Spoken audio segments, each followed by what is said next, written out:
Баршаңызға сәлем. Кезекті керек дерек арнасында менің асханам Айдары.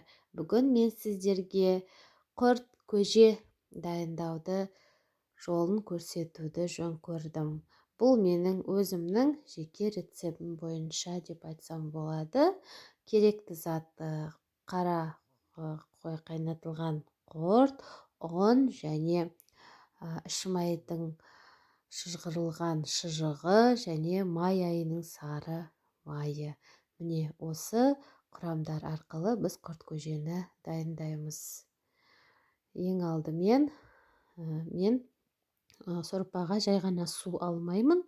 Оның орнына асылған еттің сорпасына дайындағанды жақсы көремін. Осы сорпаға біз құрт пен ұнды араластырып бірдей бір қалыпқа келтіреміз. Қою қылып, ұнды көп қосудың керегі жоқ, себебі ұн көп қосылса өте қою болып кетеді, шамалы ғана қосқан дұрыс.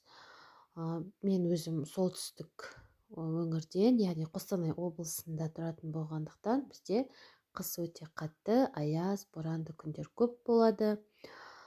Сондай күндерде даладан тоңып келгенде осы ыстық құрт көжені отбасыма дайындап, өзімде ішіп, бойымызды жылытып аламыз. Міне осылай көжені бірдей араластырып, дайындап бір қалыпқа келтіріп аламыз. Міндетті түрде вилкамен араластыру керек деп ойлаймын, себебі қасықпен араластырса бұндай нәтиже бермейді. Міне сорпамыз дайын.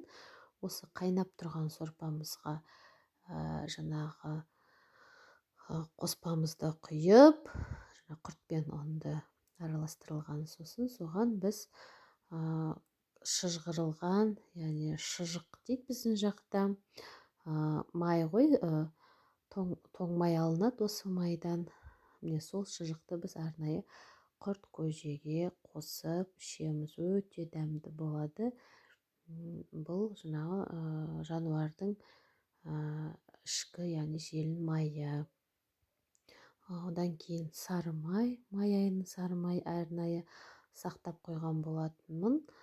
Осы қыс кезінде барлық ауруларға, салқын тиюден, тұмаудан сақтайды, осы ем болсын деп сақтап қойған болатынмын. Міне осылай араластырып, бірдей өзі көтеріліп, қайнайды. Нәтижесі көз алдарыңызда, сары май бетіне шығып, өте аппетитный сондай түр беріп тұр.